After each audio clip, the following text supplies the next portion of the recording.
Thank you, Ryan Gill. Praise and worship team and Ryan are so glad to welcome you this morning, whether you're here in the vestibule. And look how many people are in our congregation this morning. Thank you so much for being here. It's wonderful to have those COVID shots, isn't it? And so let's stand up and sing our first song, Imagine Love.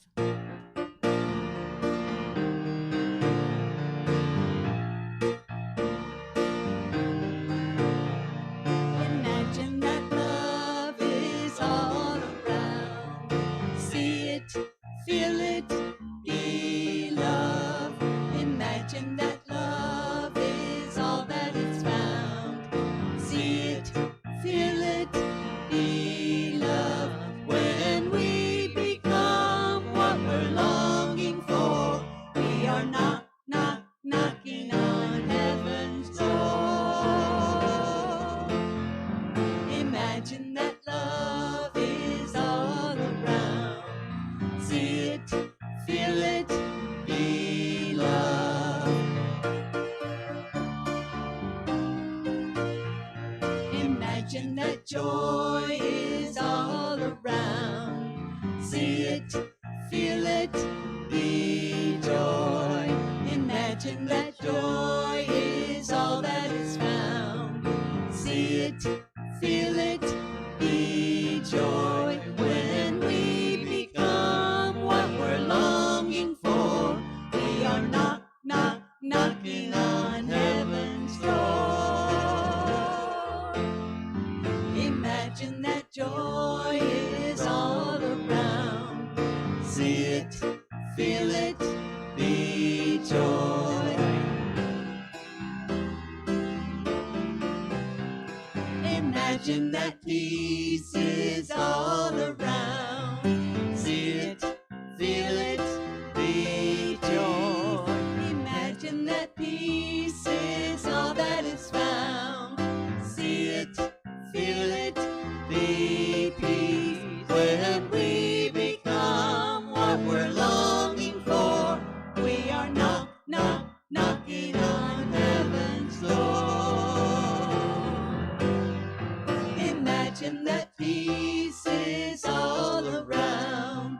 See it, feel it, be peace. See it, feel it, be joy. See it, feel it, be love. Woo. Good morning. Good morning to everybody. Oh, wow. It's great to see folks here and you guys online. We know you're there. You are not alone. We are there with you in spirit. Okay, some announcements. Unity of Music City is open. Hello. At limited occupancy. I don't think we have to worry about that. We practice social distancing, and we wear our masks, and we're doing all the right things. And some of us have had our shots, and that's also wonderful. So we're getting there. We're getting there. The prayer chaplains are available for your prayers. If you have a prayer request, please feel free to reach out. If you have any concerns that you would like for them to share with you and pray with you, they're more than happy to do that.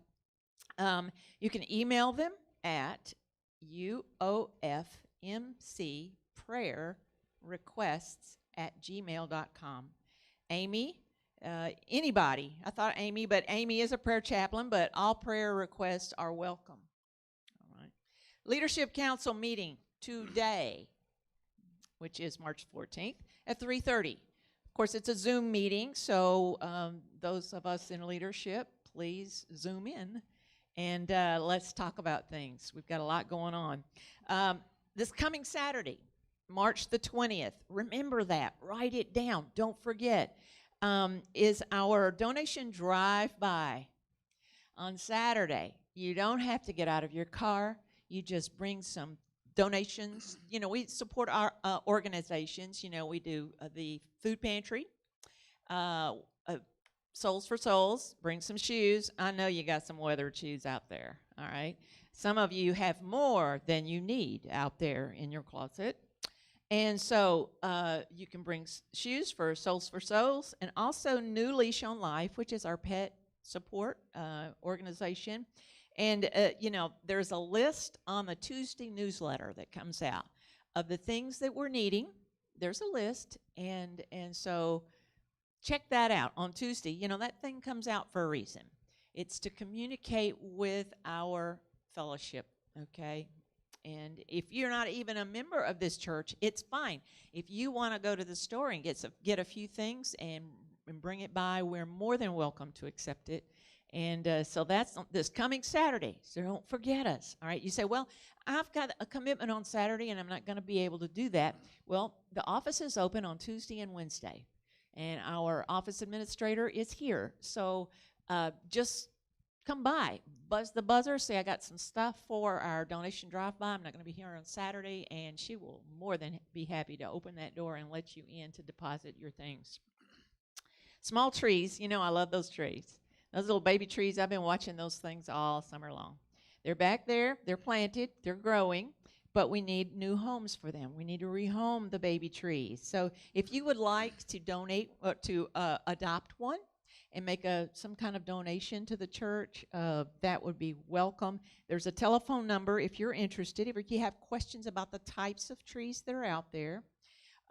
It's 615-847-7480 for more information. Join the Lunch Bunch. We've started a new book. It's great. We really enjoyed Breeding Sweetgrass, but now we've got a new book going. Lunch Bunch is at 11:30 every Wednesday. Okay, so this coming Wednesday, March 17th, we'll be beginning our new book. This Moment is Your Miracle: Spiritual Tools to Transcend Fear and Experience the Power of the Present Moment by David Hoffmeister. And I've learned that book, it's related to the Course in Miracles, and it's a better explanation, and without getting into all of the depth of the Course in Miracles, it's a real good book to be reading at this time. So if you'd like to participate in the Zoom, the 1:30 thing, well, I'll get it right. It's at 11:30. I had to back it down. But anyway, 11:30 on Wednesdays, and anyone can come. You say, well, I don't have the book. You don't need the book. Just come. Join us in our Zoom. And to dial in, you can call Karen or text Karen Burr, and call her at 931-581-6116, or see the weekly newsletter happenings, or email that for more information. Let's sing again. All right, get ready, my soul.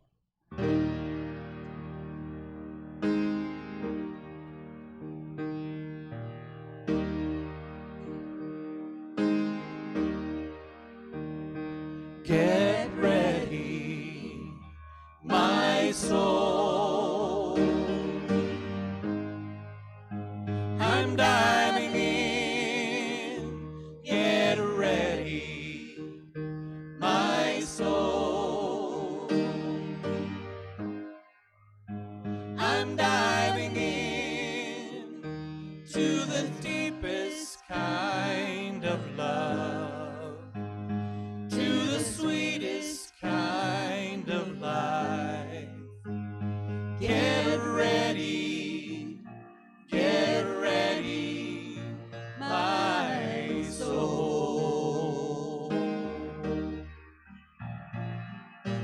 Everything I've ever done, everything I've ever seen, everything I've lost or won, everything I've ever dreamed has brought me here to this present moment here, to a new beginning here. And I'm seeing life so clearly now. Get ready, my soul.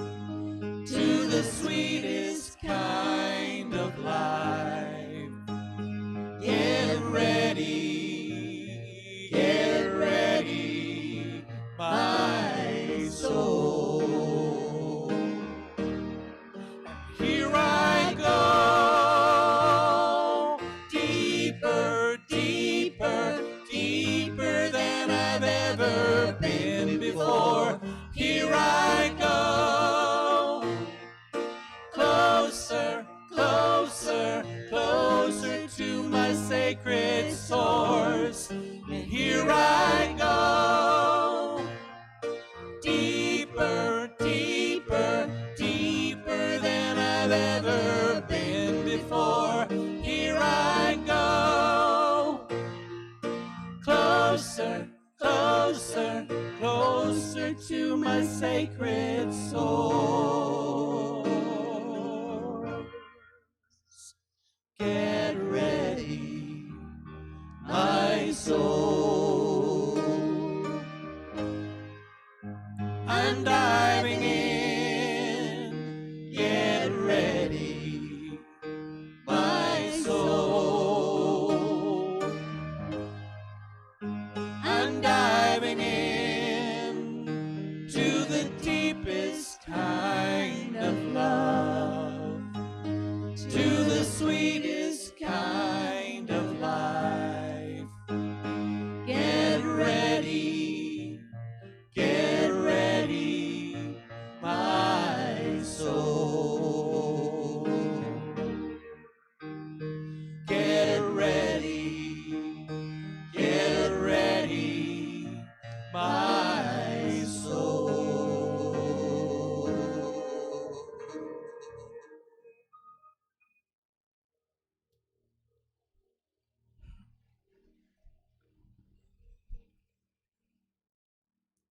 The affirmation today is, today shines with new possibilities, birthed in joy. Would you repeat that with me, please? Today shines with new possibility, birthed in joy. I may be tempted to avoid feelings I find unpleasant.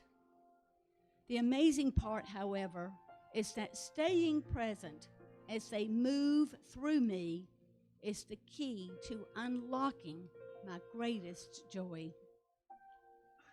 Emotions are a natural and necessary part of being human, and each person will likely experience a wide variety of feelings each and every day.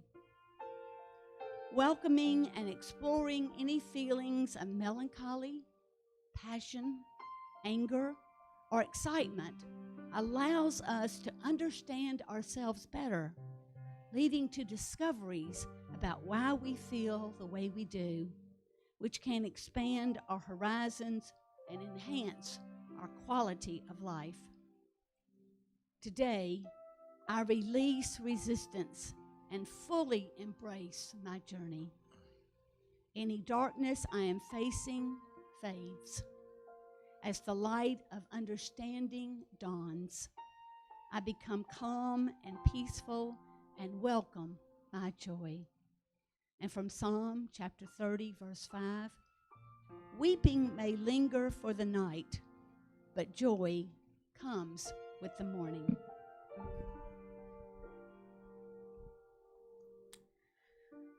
So wherever you are, if you want to take a moment to just close your eyes and center yourself, to ready your soul for the deepest kind of love, for the sweetest kind of life, a life that is centered on love, joy, and peace, and everything else we let go of. Everything else. We feel and we recognize our sorrows, our pains, our limitations. We see those, but we release those in this space where we are readying our soul for the joy that is birthed in a new day. We have been through the night, and joy does come in the morning. And when we take a moment to stop and soak in that truth, we really begin to believe it, and we know it, and we feel it coming to us. Today shines with new possibilities, birthed in joy. Let us hold to that truth together for just a moment in the silence. In the silence.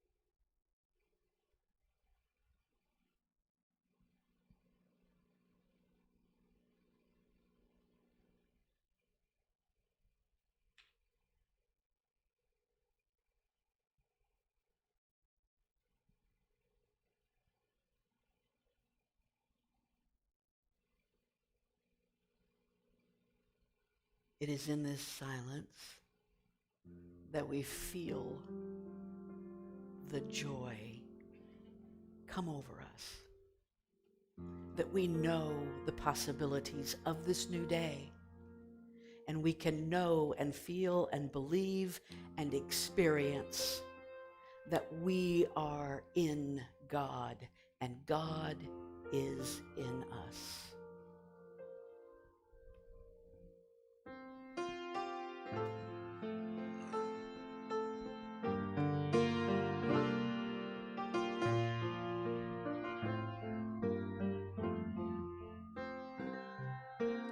I am in God. God is in me. My life is God expressing.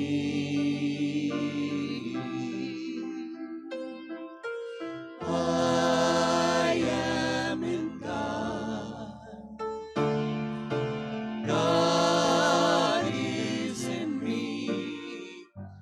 All that I am flows to and from God. I am in God. God is in me. My life is God expressing.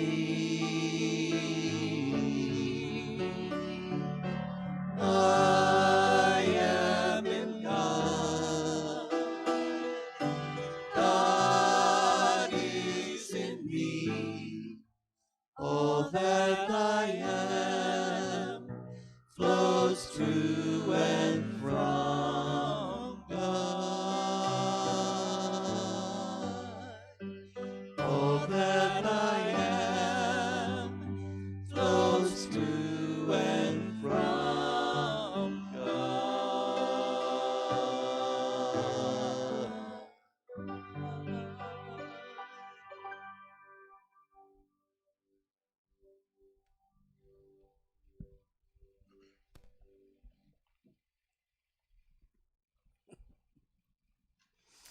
Thank you, everyone. It's going to be a serious talk today because I have my Bible. We're going to get serious. Just like my grandfather, it makes me think about my grandfather when he was preaching. He had what I called an industrial strength Bible. It was considerably larger than this. It was black leather. It had all kinds of notes and things sticking out of it. And when he would really, really get cranked up, he'd be up there waving this Bible like he was going to beat the gospel into your head, right? I am not going to do that today. That is not going to happen. But I do have my Bible. And it's the Message. He would have thought that was probably demon seed anyway to start with, so it was not the good old King James Version. I mean, you know, if the King James Version was good enough for Peter and Paul, it ought to be good enough for us. which I literally heard someone say to me one time. All right. Today we're going to talk about joy, bringing back the joy. I was going to give this talk a few weeks ago when we had a snow day, and so I've just let it sit there, and guess what? The joy just grew around it as it simmered over there on the side. And I've been thinking a lot about joy lately, and I think it's because we have lived with such limitation and restriction and constriction for a year now.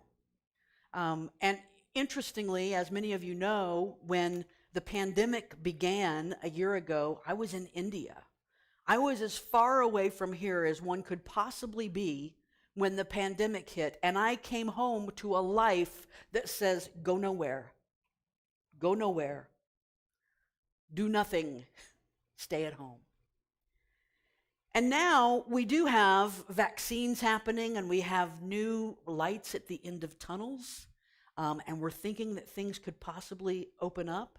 It is my feeling, my deep feeling, that what we are going to experience is an expansion like we've never experienced before. Because we've been in the tomb for longer than 3 days, right? And we are ready for some resurrection to be happening up in here. So as I began thinking about that, I thought, you know what? How long has it been since we've all really, really experienced joy, unbridled joy? Just absolute joy is unbridled. It can't come any other way. That's what joy is. And every time that I think about the word joy, I'm reminded of a song that we used to sing in Sunday school. The joy of the Lord is my strength. The joy of the Lord is my strength. The joy of the Lord is my strength. The joy of the Lord is my strength. You know it. You've been there. And you know what? That comes from the book of Nebuchadnezzar. Not Nebuchadnezzar, Nehemiah. Wasn't Nebuchadnezzar at all. It was some guy, Nick, Noah, Nehemiah. That's the word.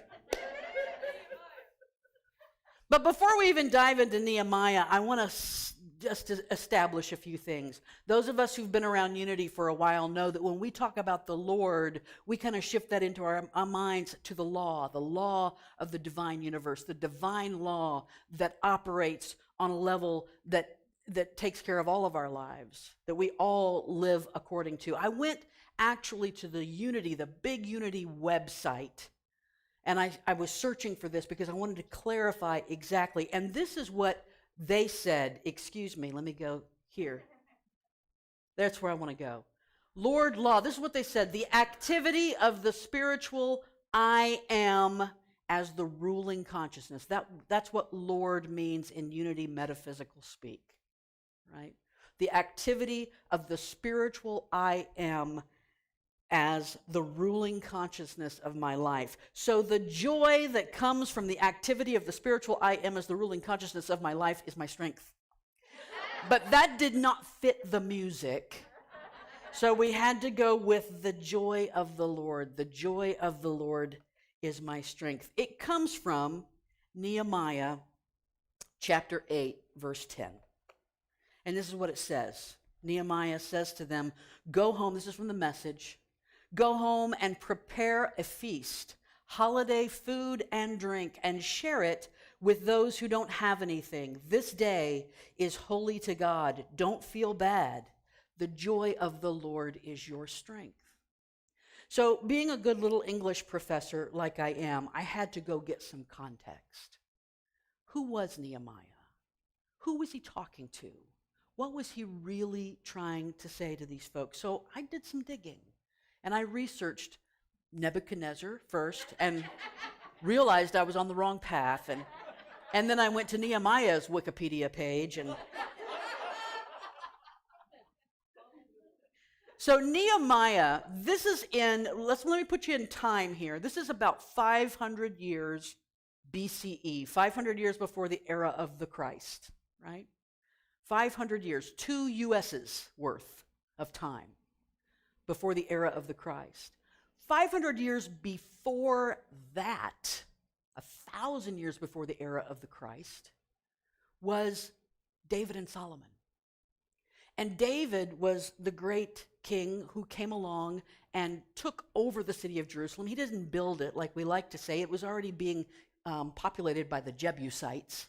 He just went in there and took it over. And he made it, we know about it. He colonized Jerusalem.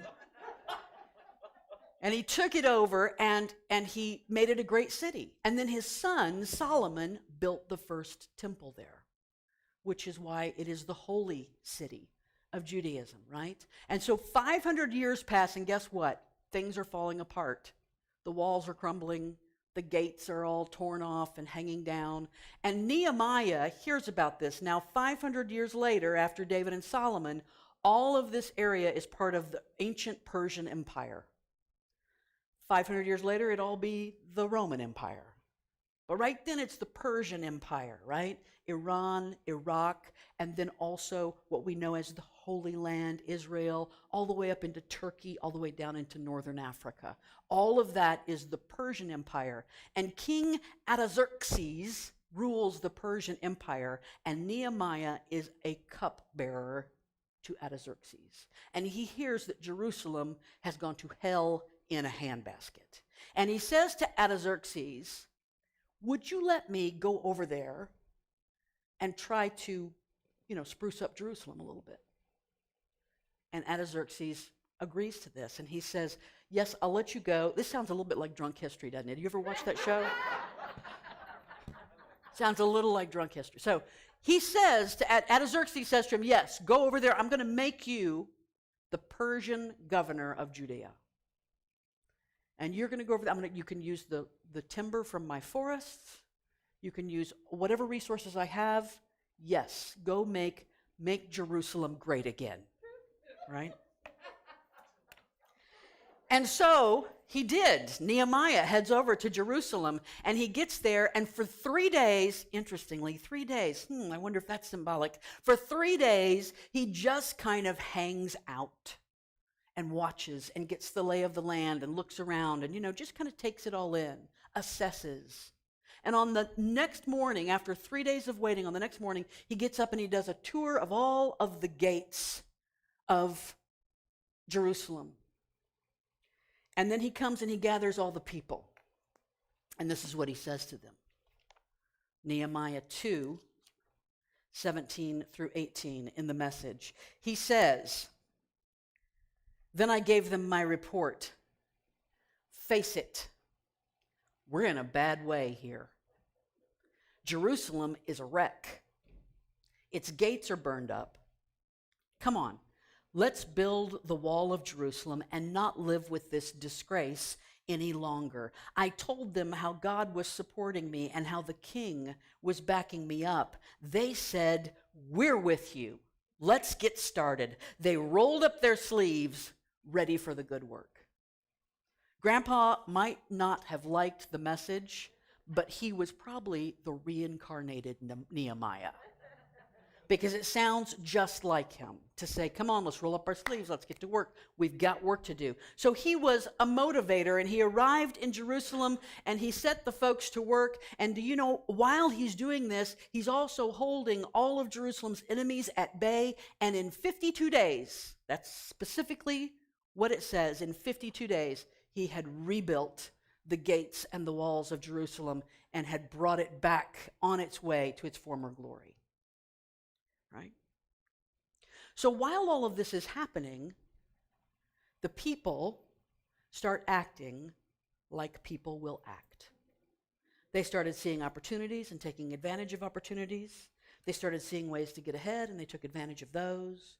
And so there were a few folks who were a little bit politically connected, and they had a little money, they had a little capital.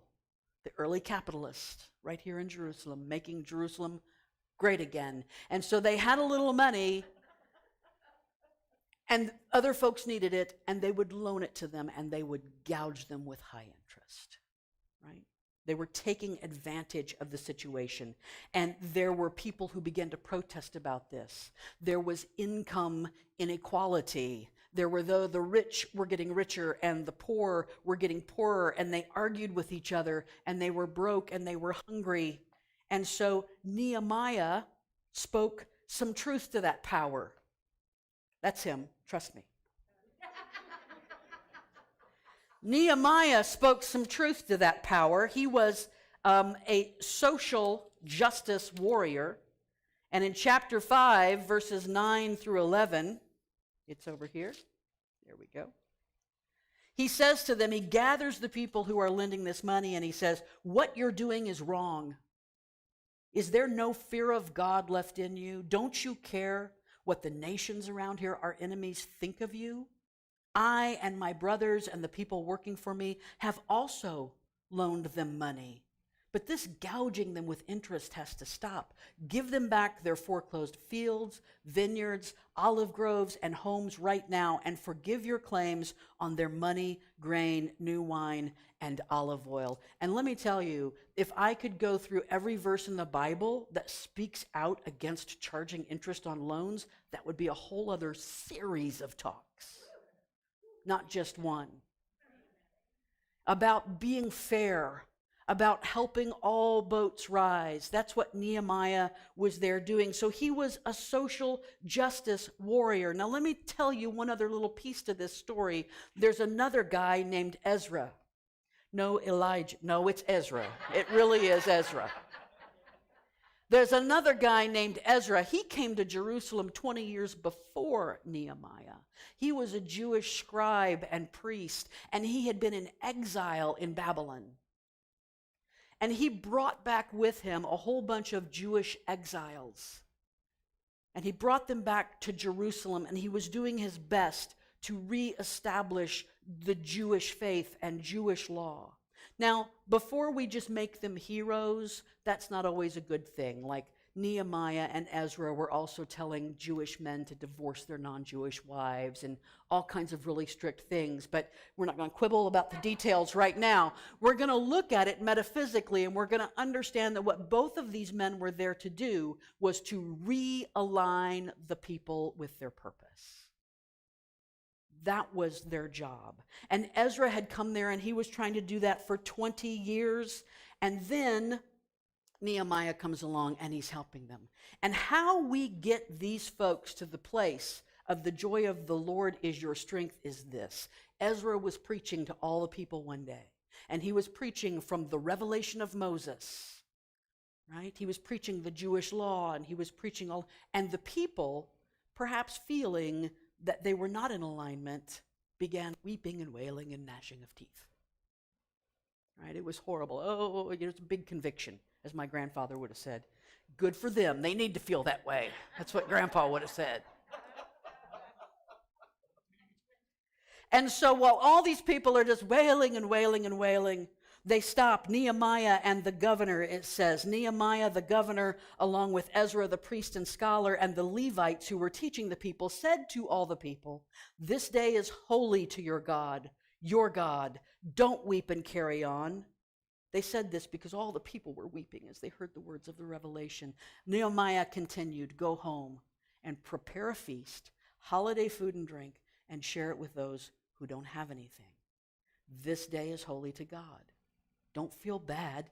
The joy of the Lord is your strength." I love the order that he put that in. Go cook food. Invite other people in to have that food with you. And don't cry. The joy is your strength. The joy of the Lord. And I think there we go. It's true because it's in print.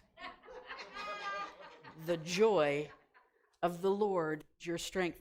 But this last year has made joy a little bit less accessible, or so it seems. We've all kind of cocooned just a little bit. We've had restriction, we've had limitations. I've seen folks who I really thought had it all together. They are able to get through this because they are so centered. I've seen them start to crumble around the edges a little bit. I've seen them start to feel just a little eroded by this on some level. We've been faced with just about everything, not just a pandemic. We've had social unrest and political division, even families divided. We've seen violence happen in our capital. We've had violence, both real and threatened, happening in our world. We've seen the restructuring of various elements of our society, new rules, new resistance to those rules. Just about everything that could be thrown at us has been thrown at us. How do we bring back the joy? How do we find joy in this? Because I really do think that at this moment, we got enough light at the end of the tunnel to help us do this. At this moment, it's time for us to go ahead and birth the joy, and then the expansion will happen. We can't wait for the opening up, and then we'll feel joyful again. Right? So where do we find joy? Well, we find joy in the obvious places, of course, right? Like the birth of a baby. Those are good tidings of great joy, always.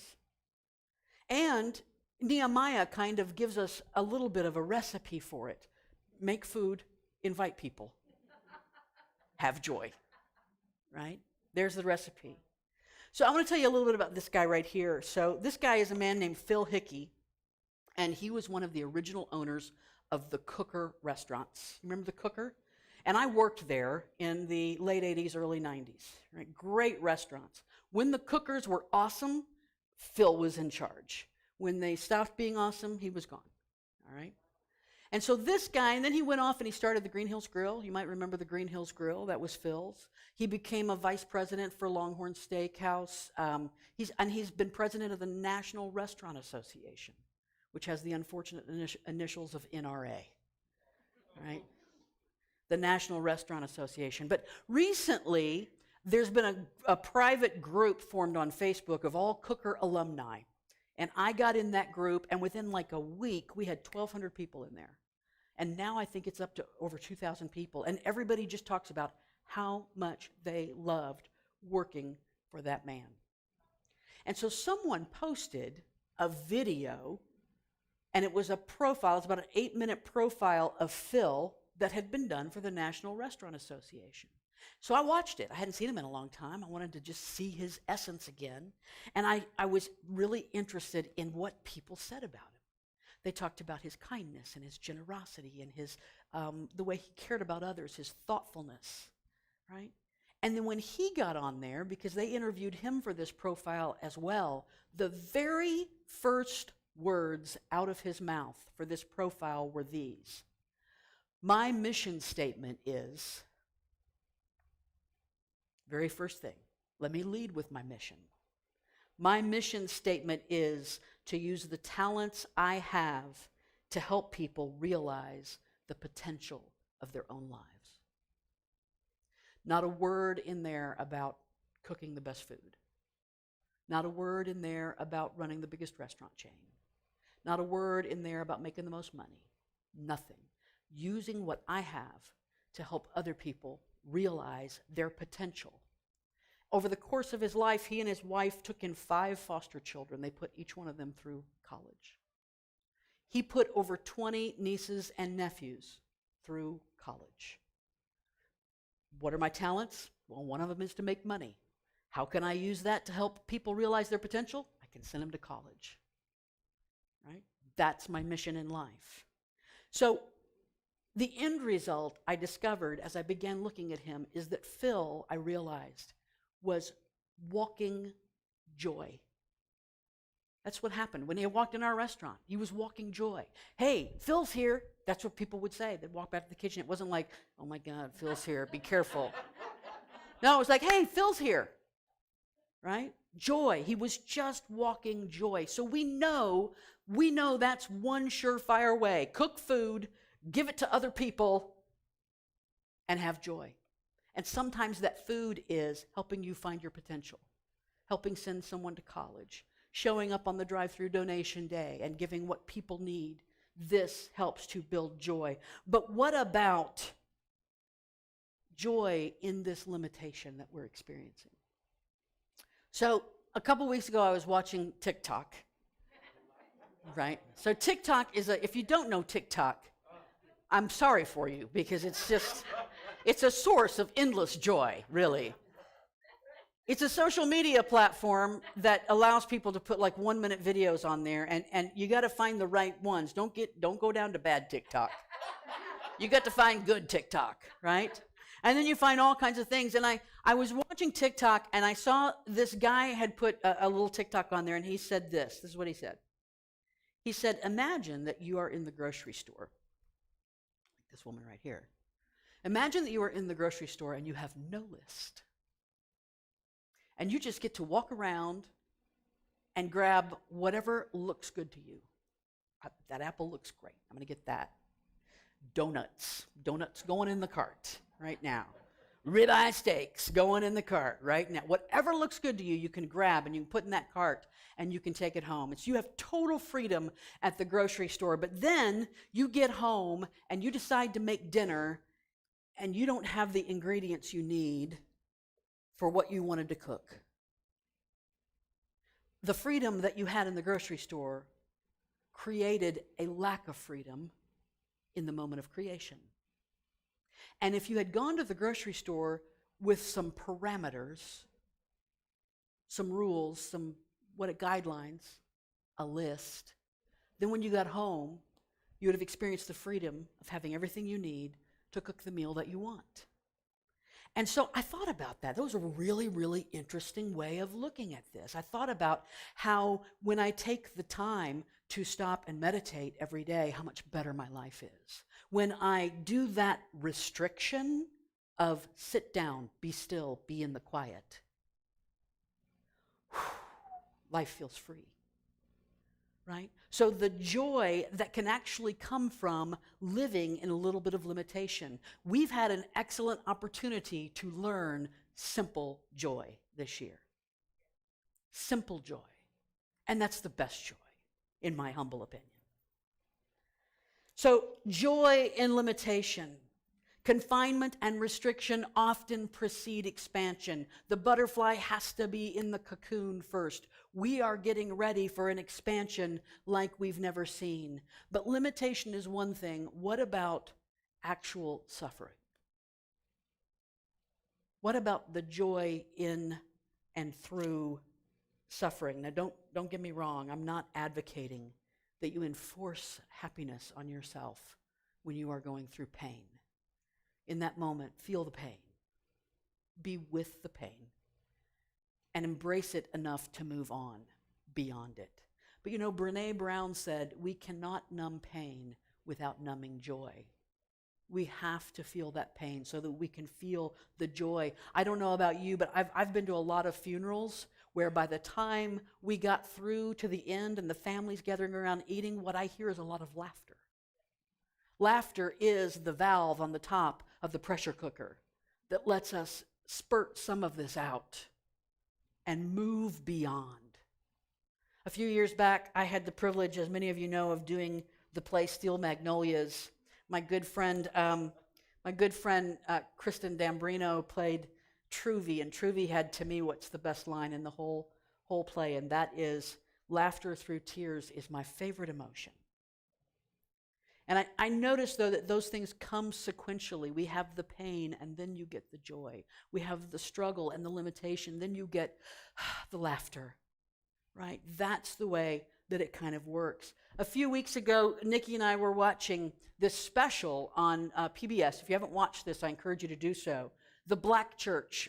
Henry Louis Gates put this together, and it's fantastic about really the history of the Black Church in America is the history of America. It's really the history of the United States. I remember one of my favorite talks that Denise did in the last year that she was here, and I don't remember exactly when she did it, but she did a talk about the difference between the white Jesus and the black Jesus. And she was talking about how grateful she was that her work with Enoch Fuzz had introduced her to the black Jesus. Because the white Jesus, as many of us grew up with, the white Jesus tells you the right way to do things and the wrong way to do things. The white Jesus tells the single mother that she better get her life together. The black Jesus says, come here, honey, let me love you. Let me help you. Not fully. I'm sure there's a couple of judgmental black Jesuses out there, but as a general rule, the white Jesus tells you to sit still and be reverent. The black Jesus says, stand up and move your body. The white Jesus says, let's sing some music that we make sure is in very strict 4/4 time. And it is going to have 3 verses and a chorus, and this is how it's going to be. The black Jesus says, make a joyful noise, right? Sing, and singing is one of the birthplaces of joy. And I was thinking as I was watching that, because if you're talking about the black church, you can't talk about that without talking about black music. If you can't talk about black gospel music without talking about joy. They're just one and the same. And I was thinking about how a population of people, a group of people who endured oppression and suffering for centuries, and who still endure acts of racism and social and legal obstacles to the fullness of freedom, that those people have, for those same centuries, found a way, sometimes even when it wasn't even legal, they found a way to meet together to remind each other that the joy of the Lord is my strength. That's powerful stuff. Yesterday was hard. Yesterday was a struggle. Yesterday was a painful, but today shines with new possibility, birthed in grace and power. If I didn't believe that, I couldn't walk in this building anymore. If I didn't believe that, I don't know how I could get through my life. Believing that is the hope that we have for our lives and our future. Yesterday was hard, but today shines ahead of me. And as Jill told us in the daily reading, the psalmist told us that weeping may tarry for the night, but joy comes in the morning.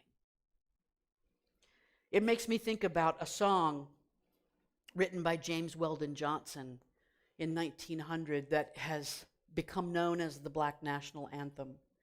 Lift every voice and sing till earth and heaven ring, ring with the harmonies of liberty. Let our rejoicing rise high as the listening skies. Let it resound loud as the rolling sea. Sing a song full of faith that the dark past has taught us. Sing a song full of hope that the present has brought us. Facing the rising sun of our new day begun, let us march on till victory is won. That ought to be like everybody's morning affirmation right there. Let's just get up and say that. I have a confession to make. What I'm about to say is not very popular in this neck of the woods. So gird your loins. I love snow. I love snow. In fact, when I was writing this talk, it was during our snow week, and I was so happy. I guess that's why I wrote about joy. And while I appreciate the fact that not everybody loves it, just give me this one little moment of celebration of snow. There's something about the way the light bounces off the snow. If it has snowed in the nighttime, when I first open my eyes up in the morning, I can tell just by the way the light is coming through the window. When I was in high school in Denver, Mondays, everybody came back with sunburned faces because they'd been skiing all weekend, and that sun reflecting off the snow was intense, right? Nothing like the light of snow and the sun bouncing off of it. I was thinking of the light of the clear blue morning. I started thinking about Dolly Parton right then. I'm going to go one step further with you. I love rain. I love rain. Like, it makes me joyful when it rains. Now, it didn't always feel that way to me. There was a season of my life where I had seasonal affective disorder, right? That very serious depression that happens usually in January and February, where you're kind of thinking, I can't take any more of this. I got to have a little sunshine. And I used to have that, but I'll tell you what changed for me. It dawned on me at some point, or maybe somebody said something to me, I don't know. It dawned on me that complaining about the weather is the single biggest waste of time we can ever engage in. That is not going to change the weather. It is so futile. It is like purposely stewing in negativity for no reason. It has no impact. And once that dawned on me, I started liking the weather, whatever it was. I started loving the rain. I started loving the snow, right? You don't have to like the weather, but complaining about it, that doesn't have to be a part of your vocabulary. The weather hadn't changed, but the way that I saw the weather changed. And what used to actually be the birthplace of sadness and frustration and anger became the birthplace of joy. How? I changed my perception. That's it. I produced joy with a change in my perception. And now I love it. Bring me a day like that. And it's like the universe just kind of puts a blanket over us and just tucks us in. That's what it feels like to me anyway. You don't have to, you're like sitting, I see the ones out there going, oh, good Lord. That's a bridge too far. You've gone there. Brene Brown says the dark does not destroy the light, it defines it. It's our fear of the dark that casts our joy into the shadows, not the darkness itself. We're in the middle of what the Christian world is practicing as Lent right now. It started back the week after the snow on Ash Wednesday, and for 40 days, some folks in the Christian world go through the practice of Lent where they deny themselves something. They limit themselves on purpose. They take away meat or cigarettes or coffee or social media or something, and they purposely limit themselves. And why are they doing this? They're doing it in preparation for resurrection. They're purposely constricting so that they can expand. And that's what we've been doing for a year. The dark does not destroy the light. It defines it. The tomb did not destroy the Spirit of the Christ. It defined it. This time in our lives will not destroy us. It will define us. Today shines with new possibility, birthed in joy. You know, that song that we sang, "The joy of the Lord is your strength," had some other verses that I'm sure you remember. Right? He heals the brokenhearted and they cry no more. He heals the brokenhearted and they cry no more. He heals the brokenhearted and they cry no more. The joy of the Lord is my strength. He gives me living water and I thirst no more. She gives me living water and I thirst no more. They give me living water and I thirst no more, for the joy of the Lord is my strength. And I know you're waiting for it. He fills my heart with laughter. Ha, ha, ha, ha, ha. He fills my heart with laughter. Ha, ha, ha, ha. The joy of the Lord is my strength. Today shines with new possibility, birthed in joy, because joy came with this morning. And the joy of the Lord is our strength. And we know that that is true. The I am that is the ruling consciousness in my life is where I birth this joy, where I find this joy, and where I renew my strength. We may be in darkness at the moment, but the way out is the strength that comes from allowing the I am to be the ruling consciousness of our life. The way out is the joy of the Lord, the joy of the law, the joy of divine alignment with I am. Namaste.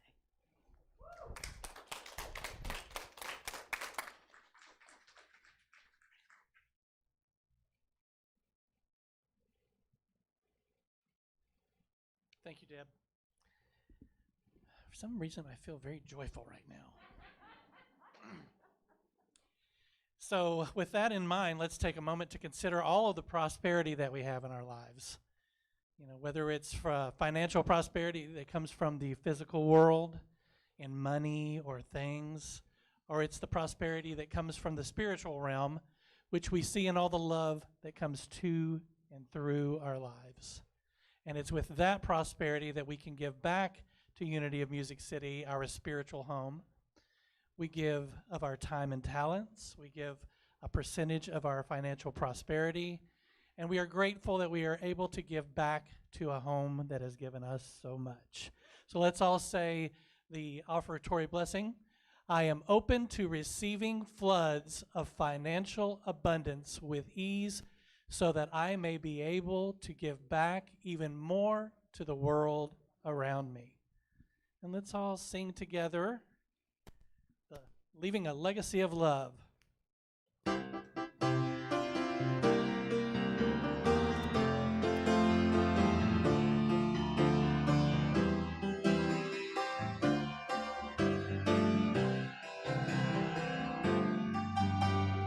Who we are and what we believe is shown to the world by what we help achieve.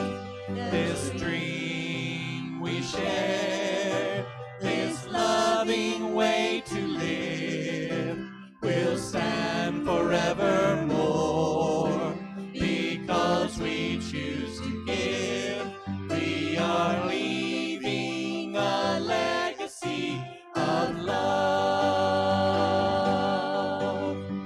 Leaving a legacy of love.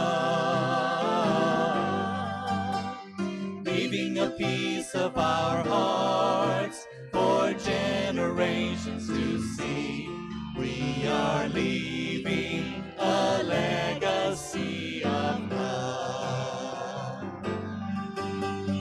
Leaving a piece of our hearts for generations to see. We are leaving a legacy of love.